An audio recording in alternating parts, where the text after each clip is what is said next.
Kitang-kita ni Samson kung paano patayin ng taong bayan ang kanyang mga magulang. Iginapos nila ang mga ito sa isang malaking puno at pagkatapos ay sinunog ng buhay.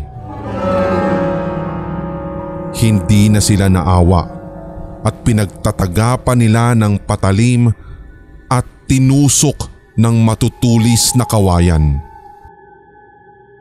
Walang magawa si Samson para lapitan ang mga ito. Huli na ang lahat dahil nilalamon na ng apoy ang kanyang ama't ina. Hindi nagtagal, biglang lumapit sa kanya ang alaga nilang aso na tila kanina pa naghahanap sa kanya.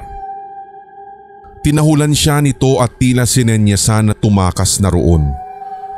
Wala na siyang nagawa kundi ang sumama sa aso. Hindi na sila pwedeng manatili roon dahil siguradong pati siya ay papatayin din ng mga tao. Si Samson ay nagmula sa pamilya ng mga aswang. 8 taong gulang pa lamang siya ngayon, ngunit maaga nang naulila sa mga magulang dahil sa kagagawan ng mga tao. Ang kasama na lamang niya sa buhay ay ang alaga nilang asong itim na isa ring aswang. Kung saan-saan sila gumagala sa umaga para lamang makahanap ng lugar na matutulugan. Gilid ng isang gusali sila pumesto. May silungan doon kaya hindi sila mababasa kung sakaling umulan man ng malakas. Doon inilatag ni Samson ang karton at ginawang una ng lumang bag na naglalaman ng mga ala-ala ng kanyang mga magulang.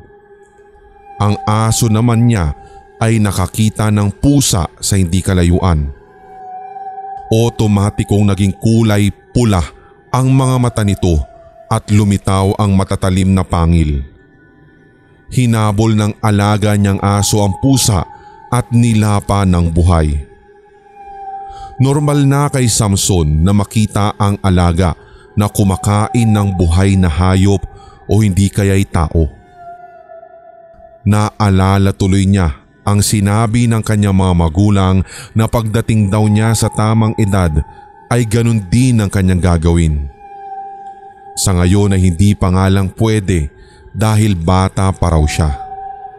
Kailangan daw muna niyang mamuhay ng normal gaya ng sa tao upang makaipon ng sapat na lakas na magagamit niya sa itinakdang panahon. Oras na naman na.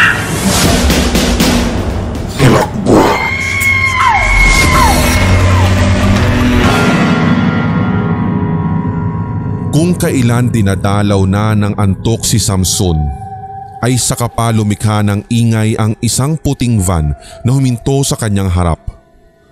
Pagbukas ng pinto ay lumabas ang 3 lalaki at mabilis siyang dinukot. Nagsisisigaw siya hanggang sa makuha ang atensyon ng alagang aso. Sinubukan siyang habulin at iligtas ng alaga, ngunit huli na ito dahil naisakay na siya sa loob. Wala na ring nagawa ang aso para habulin siya matapos humarurot ang sasakyan. Walang tigil ang kanyang pag-iyak habang pinagmamasdan ng mga kalalakihang nagtatawanan sa loob. Sila ang sindikatong nangunguha ng mga batang pulubi, yung mga batang wala ng landas, upang nang sa ganon ay maisali sa kanilang organisasyon at gawing miyembro. Doon nawalay si Samson sa alaga niyang aso na siyang itinuturing niyang pamilya. Ngayon ay tuluyan na nga siyang nawalan ng pamilya dahil sa nangyari.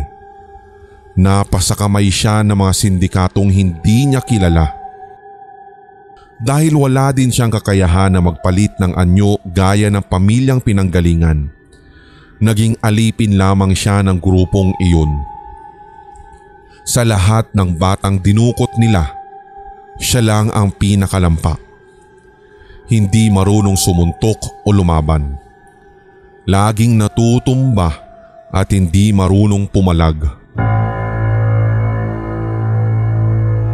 Naisip tuloy ng leader na wag na siyang isali sa grupo, pero hindi naman siya pwedeng pakawalan dahil baka magsumbong lamang siya sa kung kani-kanino, kaya ginawa na lamang siyang tigalinis at utusan na mga ito sa loob ng kanilang lungga. Araw-araw niyang nililinis ang buong gusali mula sa baba hanggang sa ika-4 na palapag. Halos magkabisig na siya sa kakahawak ng walis, bunot at map at kung ano-ano mga gamit panglinis. Siya rin ang inuutusan kapag may pinapabiling mga kagamitan sa labas. Ilang beses na rin namang nagbalak na tumakas si Samson, pero sa huli, naisip niyang baka lalo lamang siyang maghirap at mamatay sa gutom kapag nasa lansangan na naman siya tumira. At least, kahit pinapahirapan siya doon ay merong nagpapakain sa kanya at may mga nakakausap siya na ibang mga miyembro.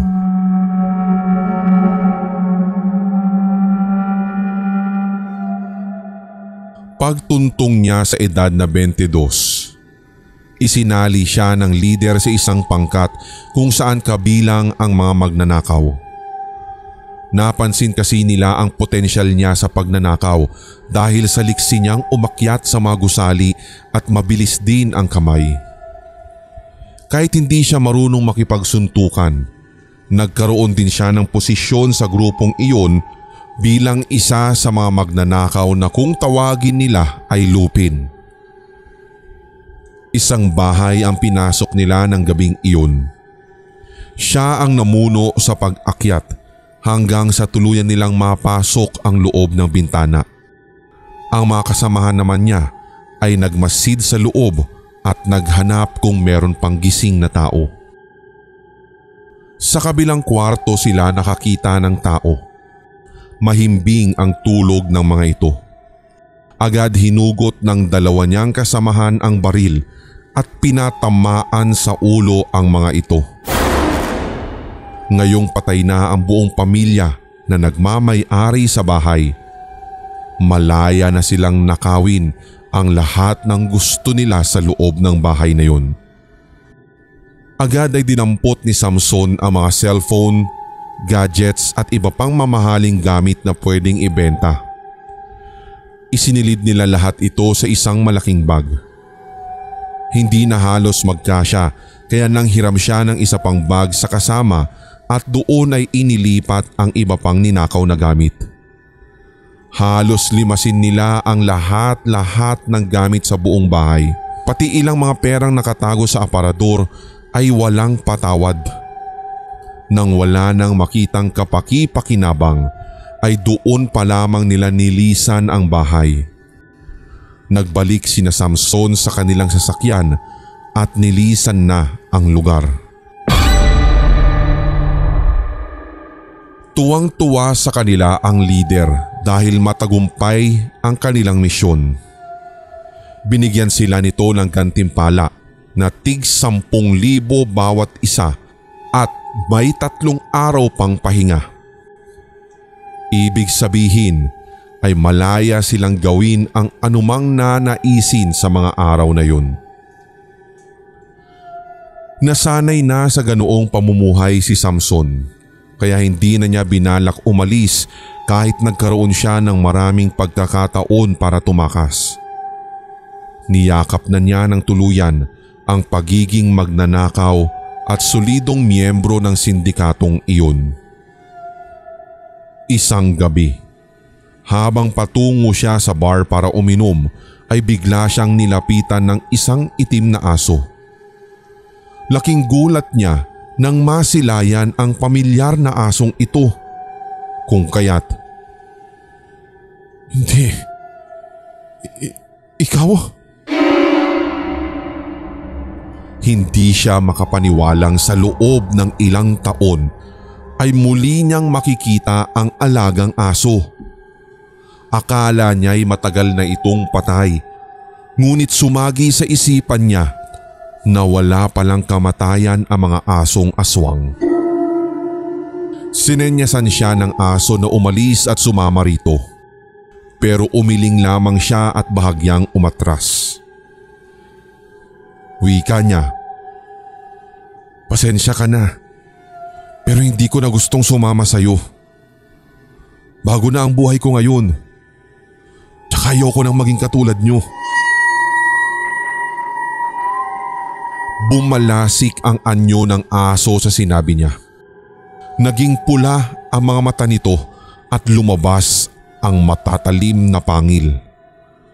Bigla itong sumugod sa kanya at kinagat ang kanyang binti. Natumba siya sa sobrang sakit.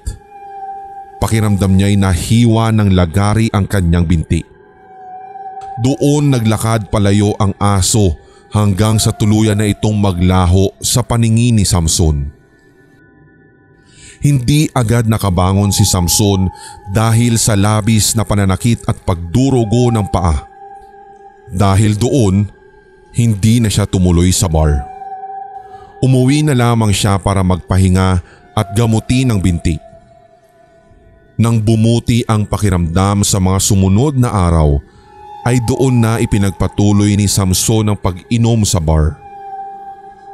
Umagaw sa pansin niya ang isang babaeng umiinom sa tabi at tila may mga luha sa mata. Agad niya itong tinabihan. Inilapag ang alak niya sa table ng babae. Sabay sabing, "Hi miss, can I drink with you?" Tila nagustuhan naman ng babae ang paglapit niya at nakipag-cheers pa nga ito sa kanya. "Sorry kung nakita mo akong umiiyak ha. Dito lang kasi ako nagkakaroon ng, alam mo na, pagkakataon na ilabas yung sama ng loob ko," sabi sa kanya ng babae. "Oh, talaga? Ano bang problema? Pwede ko bang malaman?" Tuluyang nagkwento ang babae.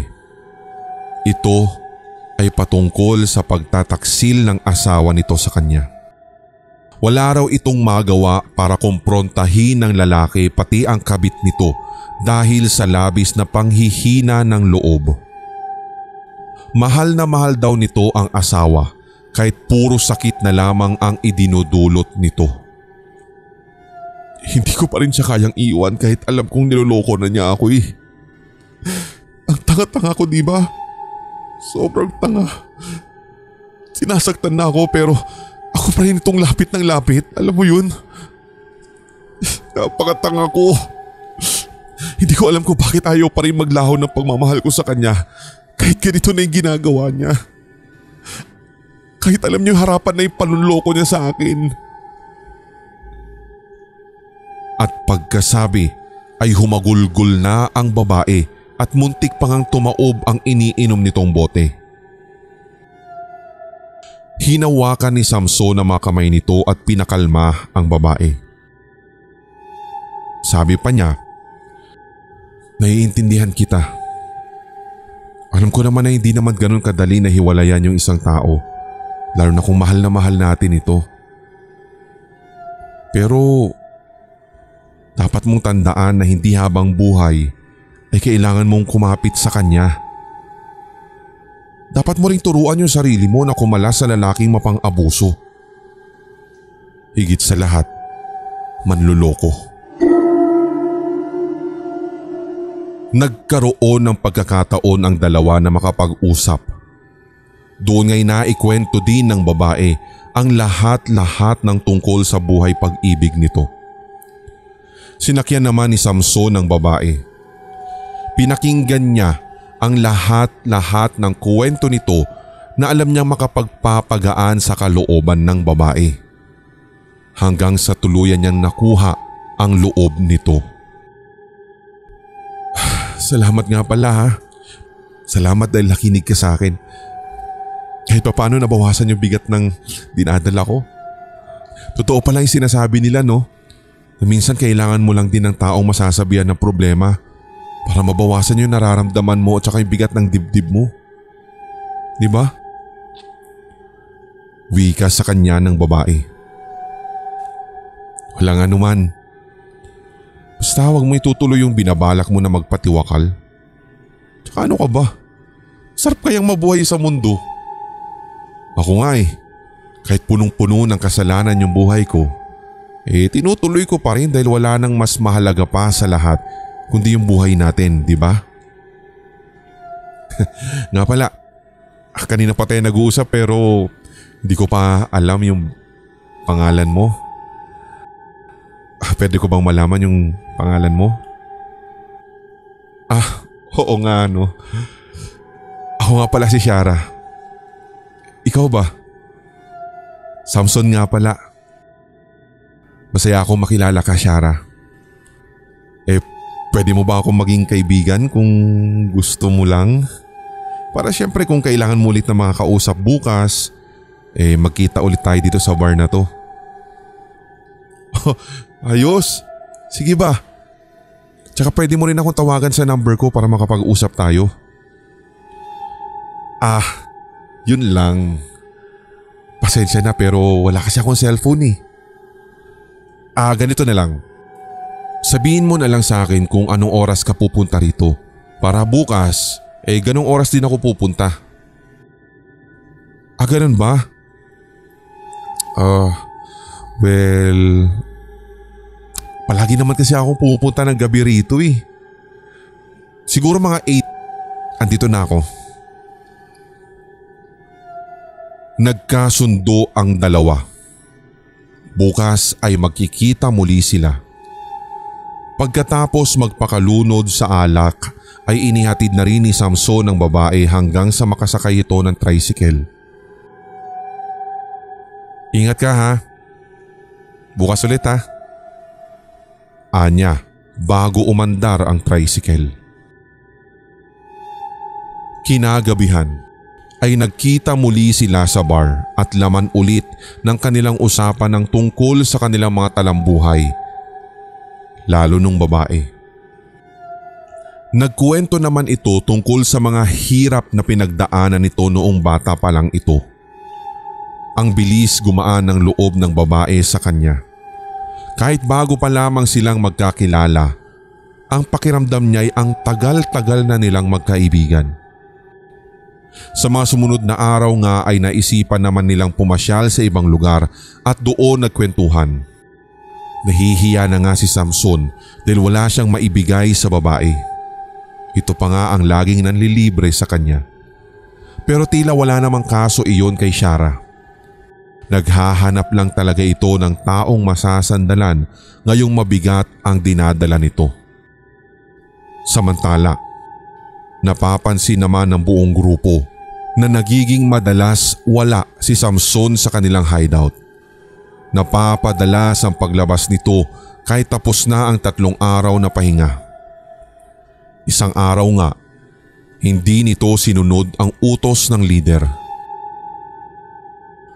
Samson, may papagawa ko sa iyong misyon. Gusto kong pangunahan mo ito dahil ikaw ang pinakamagaling na magnakaw rito. Boss, busy ako Pwedeng sa ibang araw na lang? Tinatanggihan mo ba ako?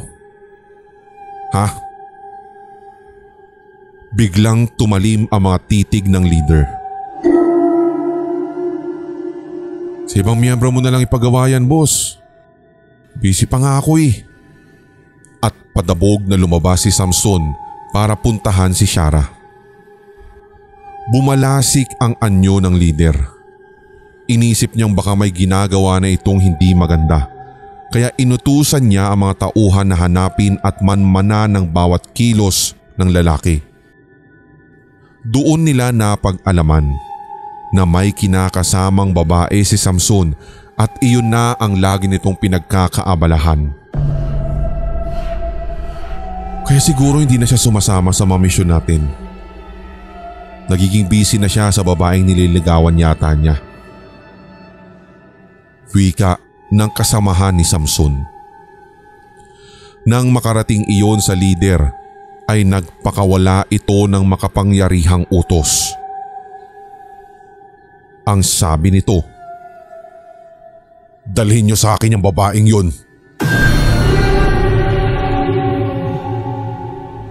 Nang gabi ring iyon ay dinukot ng 3 kalalakihan si Shara pagkalabas nito sa bar. Sakto namang dumating doon si Samson pero pagpasok niya sa loob ay wala ang babae. Kung saan-saan na siya naghanap pero hindi niya ito mahagilap. Naghintay siya ng ilang oras sa labas ngunit tila hindi na dumating ang babae kaya napilitan na lamang siyang umuwi. Habang paakyat sa kanyang silid ay may narinig siyang sumisigaw na babae sa kabilang kwarto. Dahan-dahan niyang itinulak ang nakaawang na pinto at bahagyang sinilip ang kaganapan sa loob. Laking gulat niya nang masilayan si Shara na ginagawan na ng kahalayan ng kanyang mga kasamahan. Nakita pa niya sa bandang dulo ang kanilang lider na naghuhubad at nangunguna sa pananamantala sa kanyang kaibigan. Dumagundong ang kanyang dibdib sa sobrang galit. Pinilit niyang kumalma at dumiretso sa kanyang kwarto. Nanginginig sa galit ang kanyang mga kamao. Hindi niya alam kung ano ang gagawin para mailigtas ang babae lalo na't wala siyang laban sa sariling mga kagrupo. Sa bukas na bintana ay nakarinig siya ng pamilyar na tahol. Nilingon niya ito at bumungad sa kanya ang aso na alaga na niya nung siya'y bata pa. Nang magkatinginan sila ng aso ay muling nagdugo ang sugat niya sa binti. Kitang-kita niya ang pagpula ng mga mata ng aso, pati na rin ang muling paglabas ng nangangalit at matatalim nitong pangil. Kasunod nun ay ang biglang pagkaparalisa ng katawan ni Samson. Hindi na siya makagalaw. Habang tumatagal, tila kumukulo ang kanyang loob at parang lumalakas ang kanyang laman. Hindi na rin niya namalayan ang pagtubo ng makakapal na balahibo sa kanyang balat, pati ang paghaba ng kanyang kuko at pagtulis ng kanyang mga ngipin. Habang nakatitig nga sa kanya ang alagang asong itim sa bintana, unti-unti rin itong lumaki at nagbago ng tuluyan ang katawan ni Samson. Naging dambuhala ito at taglay na ang kaanyuan ng isang mabangis na hayop. Dumating na nga ang itinakdang araw para makilala niya ang tunay na pagkataong ibinabaon niya noon sa limot, na ngayon ay hindi na niya naiiwasan.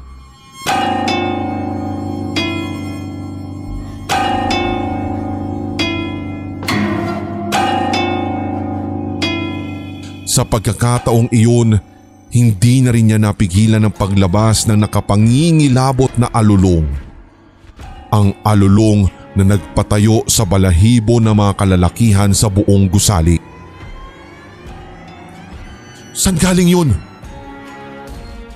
Napalabas ang bawat isa sa kwarto. Tanong ang kanilang nasa isipan.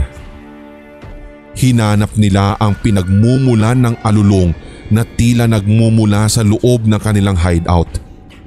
Hanggang sa madaanan nila ang kwarto ni Samson. Wasak na ang pinto nito at maging ang mga gamit sa loob ay nagkandawasak din na parang dinaanan ng matinding bagyo. Utos ng isang kasama niya, "Tumingin kayo sa taas!" Pag-akyat nila, sakto namang dumating si Samson sa palapag na iyon. Nasa itaas siya ng kisame at gumagapang na.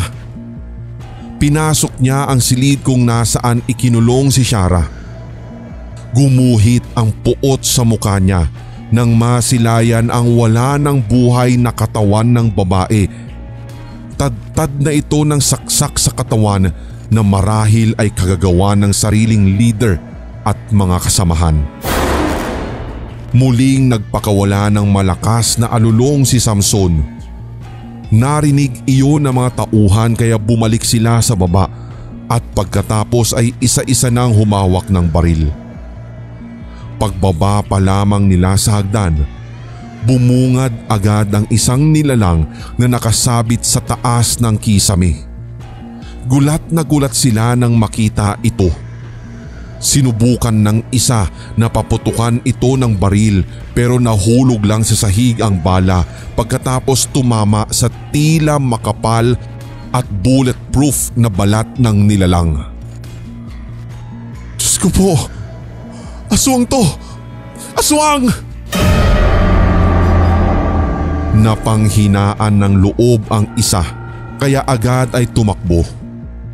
Ang iba naman ay sinusubukan pang manlaban gamit ang kanilang mga baril ngunit sabay-sabay lamang na nahulog sa sahig ang kanilang mga bala.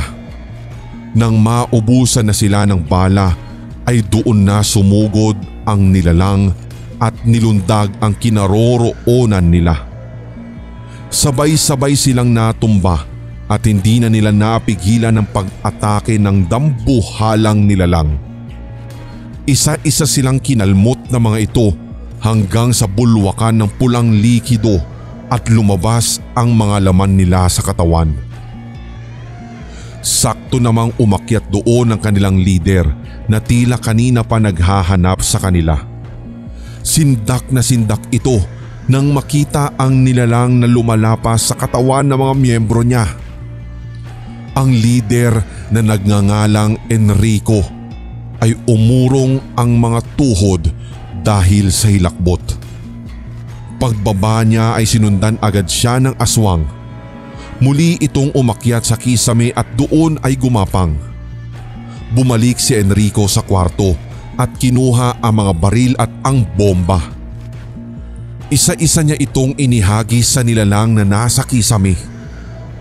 Dahil sa pagsabog ng mga bomba ay mabilis na kumalat ang apoy sa paligid. Dahil doon, hindi agad nakalapit sa kanya ang aswang. Kinuha naman niya ang baril at pinaputukan ang mga nilalang. Pero tulad ng nangyari kanina, walang epekto. Hindi tumalab sa balat ng nilalang ang mga balang ipinapaulan niya at nahuhulog lang isa-isa sa sahig. Galit na galit ang nilalang. Halos maglaway ito sa kagustuhang masagpang siya. Naglakas loob ito na bumaba sa sahig. Tila hindi na ininda ang nasusunog na paligid. Pagkuway lumundag ito patungo sa kanya dahilan para kumapit ang ilang apoy sa katawan nito. Sabay pa nga silang natumba at nagpagulong-gulong sa sahig. Dahil doon ay gumapang na rin sa katawan niya ang apoy na nagmumula sa katawan ng nilalang. Pareho na silang nasunog kasama ang buong gusali.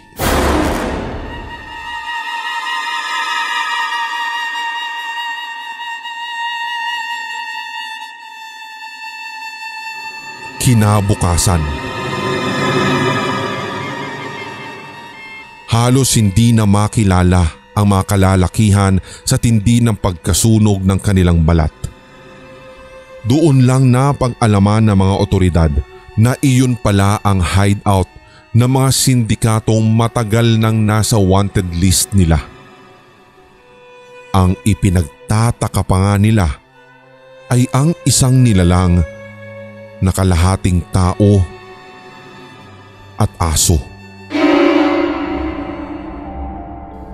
Sunog din ng katawan nito at wala ng buhay. Wika ng isang investigador, aswang yata ang isang to. Sabay turo sa pinagmamasdang nilalang. Sa hindi kalayuan naman ay nakatanaw ang asong itim habang lumiliwanag ang mga mata.